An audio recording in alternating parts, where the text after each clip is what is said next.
professor é muito mais que uma profissão, é uma missão. Ser professor de direito tem uma importância especial, porque o professor ele planta o ideal de justiça como uma forma dele próprio alimentar a justiça. O professor Gerson é uma referência para os professores de direito e para a futura geração de professores de direito. Eu tive o prazer, a honra e a alegria de conviver com o professor Gerson Tabosa em 2 momentos da minha vida. Primeiro, no mestrado de Direito à UFC. Segundo, como seu colega aqui na Facete. Aprendemos a conviver com a sua simplicidade, a sua alegria e o seu cuidado com os mais novos. Com ele aprendemos que se pode ser erudito sem ser arrogante, rigoroso sem ser injusto. Eu o reencontrei aqui na Facete e me chamou a atenção nas reuniões dos professores nos sábados, que nós recebíamos orientações com muita seriedade, muita rigidez, uma série de normas para serem cumpridas. E o professor Gerson era o primeiro a contestar e se contrapor àquelas orientações. Então, eu vi o nascimento de um líder sindical na maturidade e, para mim, foi uma surpresa, um líder sindical tão erudito. Ele era meu professor de Direito Romano e diretor da Faculdade de Direito. E era uma pessoa, por nós alunos, um tanto quanto temido, mesmo porque ele tinha uma secretária bastante austera, que era a professora Maria Vital. E foi uma felicidade reencontrá-los, a ambos aqui na Facete, a Maria como minha coordenadora e ele como colega professor. Daí que esse reencontro desmistificou um pouco aquela imagem que eu tinha do professor Gerson, do catedrático assim muito rigoroso, muito exigente, e eu pude descobrir nele também a pessoa bem-humorada, alegre. De vez em quando eu encontrava nos sábados à tarde, ora indo assistir a um jogo no telão ali do Docentes, na Santos Dumont, ora num restaurantezinho na Vajota chamado Paulo do Camarão.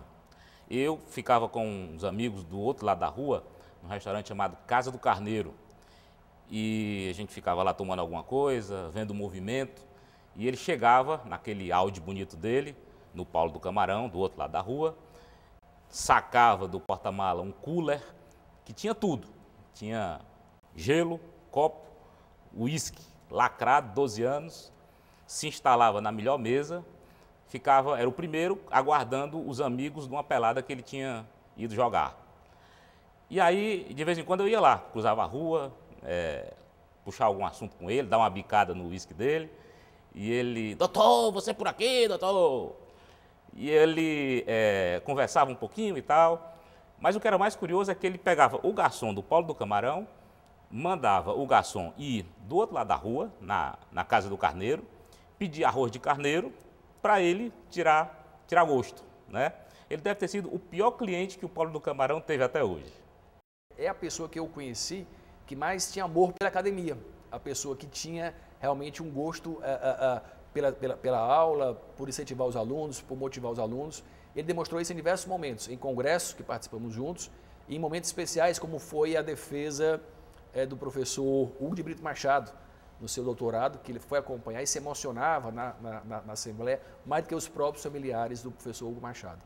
O que eu me lembro muito do Gerson é que a gente tinha um hábito de conversar tanto no caminho para a sala de aula, quanto no intervalo da aula, e às vezes quando nós não tínhamos aula, a gente esticava um pouco essa conversa.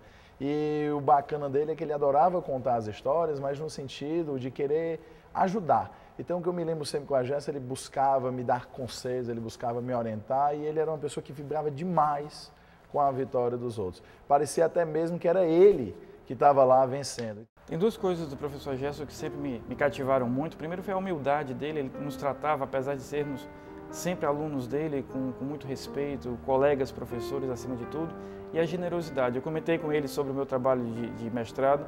No dia seguinte ele chegou com um livro dele, apontamentos marcados em cada uma das páginas de citações que me seriam úteis, indicação de livro, e trouxe material, sempre de uma generosidade assim, acadêmica e pessoal absolutamente inesquecível. O que me chamava a atenção dele era a forma de saudar as pessoas, sempre com viva. Então era muito interessante a forma de cumprimentar, a alegria, quando ele chegava no ambiente, numa reunião de professores, na coordenação, qualquer ambiente ele alegrava todos, né? Então, até os alunos, quando no ambiente informal os cumprimentava, ele tinha essa alegria para repassar a todos. Quando fui aluno da primeira turma da Facete de Direito, quando o nosso querido mestre Gerson Tabosa queria nos interpelar sobre algo, sobre alguma questão de direito, ele poderia utilizar-se da sua erudição e perguntar-nos: quid iuris? Porém, com toda a sua propedêutica, ele optava por dizer: e agora, José? E agora, Maria? Aqui na Facete eu tive o privilégio de participar de bancas de monografia com ele. E pude testemunhar um fato interessante. Assustava os alunos que temiam a severidade do professor e que durante a apresentação e durante as perguntas também realmente se assustavam um pouco. Quando as portas se fechavam, era o primeiro a querer elevar a nota, era o primeiro a ter mais consideração e o sentido de que só o grande professor tem, de que aquilo tudo era passageiro, era transitório.